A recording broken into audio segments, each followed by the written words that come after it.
We're lucky to grab this little bit of sunshine, even the sun disk there for a moment before this cloud takes over and brings the darkness in. And we live in hope of more light. And we just have to look up a little bit. And we can see some darker clouds, but also there is more light. Then there are more clouds coming here. The light and the darkness battling away inside our families, in our society. Maybe you noticed already, this is a little throwback on earlier times before I had the gimbal. It's over in the sacristy, and I didn't realize the time just ran, and I decided because the sun was out to take it instead of getting the gimbal. So that's the trade-off. You got the sun, but it'll be a little bit rockier road today as we have a chance also to be outside, for which I'm very grateful, because it was raining a lot last night. Everything is wet. Everything is completely wet. Delightfully wet in these conditions here.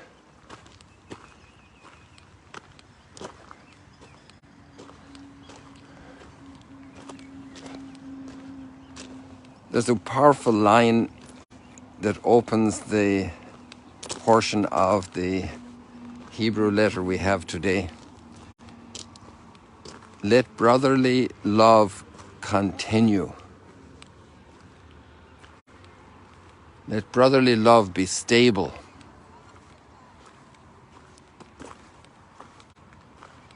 Let it not be upset. Fraternal love, brotherly love, just the way the language is. It obviously includes sisters. Good morning. Are you sisters?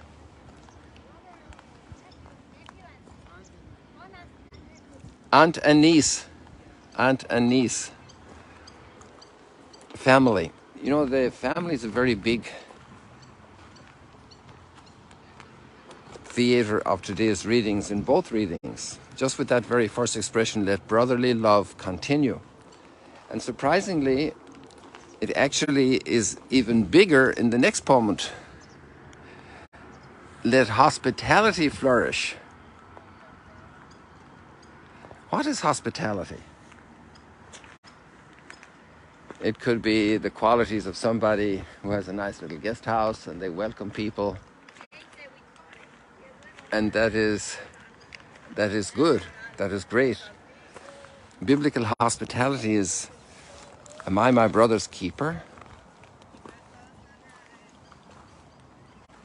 And later in the text we have Abraham in his act of hospitality receiving angels because of the brotherhood among us. Our relationships, one human family.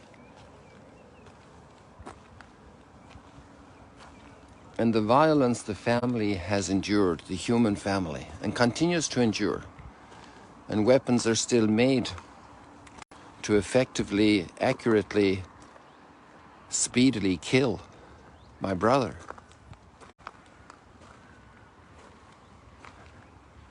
We're looking here at Tiberius.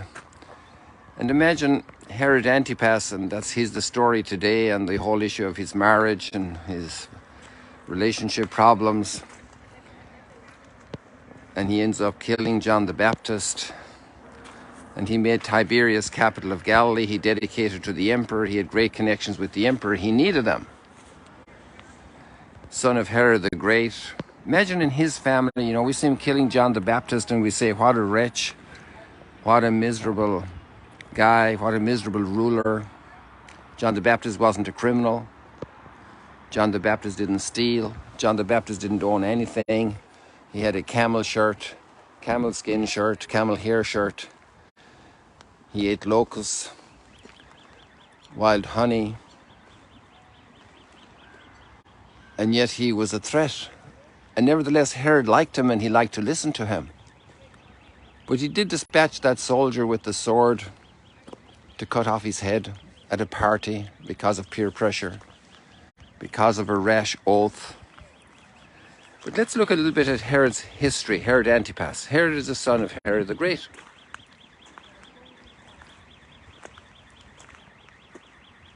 Mariamne was already dispatched as Herod the Great's first wife, and then he married a Samaritan woman.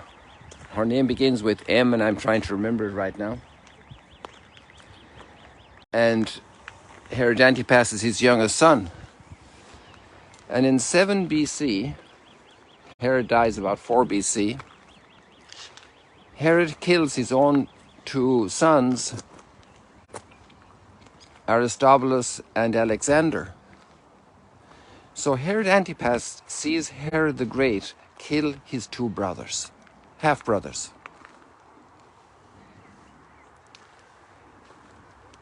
What's the family like? The family life? The pressures of power and politics? The ability to eliminate others? And this is the real world even of today, people. Fraternal disputes over inheritance, elimination of brothers. And then Herod Antipas was willed by his father to become his successor.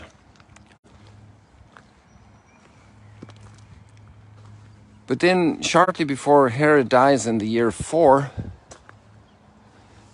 Herod switches to Archelaus. And we remember Archelaus from Joseph and Mary coming back with the baby from Egypt. And because of fear of Archelaus, Joseph goes to Nazareth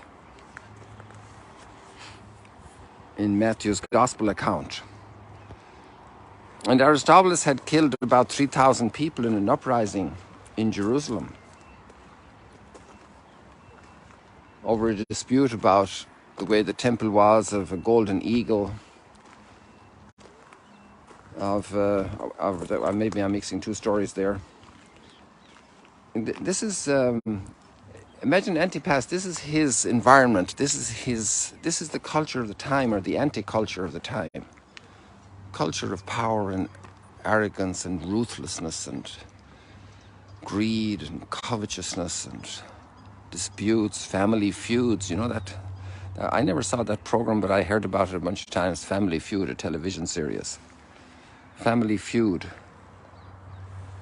The challenges for the renewal of society. Every generation has to be renewed.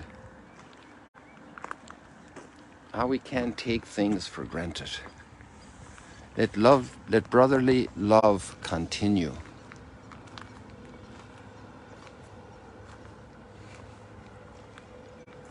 Aunts and nieces, friends, hospitality. That means anybody. And then the third one is the prisoners. Look at that list there. Prisoners. So living in a time of willful redemption, I need to participate in this time. And maybe I have my little issues, my grievances with my companions, with my family, with work companions, my bad experiences. We use that word, don't we? Bad experience. I had a bad experience with that person. And let brotherly love continue. How do we rebuild? You know, if your brother has a grudge against you when you're going up to the altar with your gift, leave your gift there and go and first reconcile with your brother.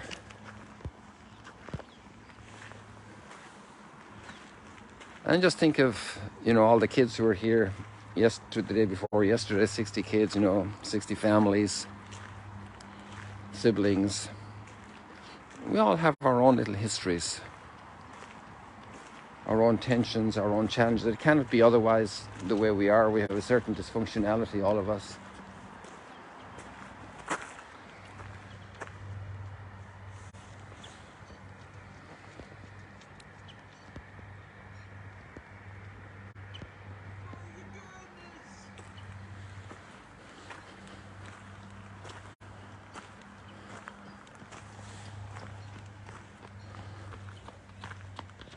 And we have to get out and do the training to get fit so that brotherly love can continue in our planet.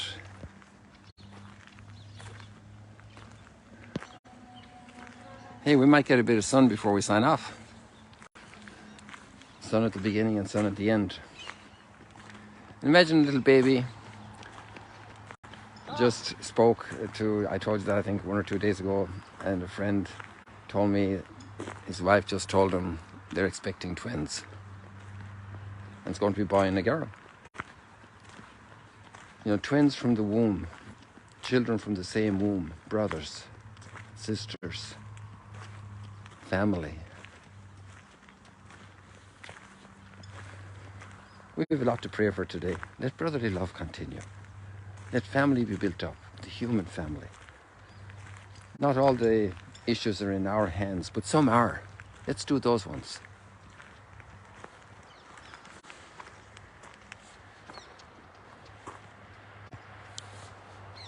God bless you. Oh, my finger's in the wrong spot there. See you later, alligators. Let brotherly love continue.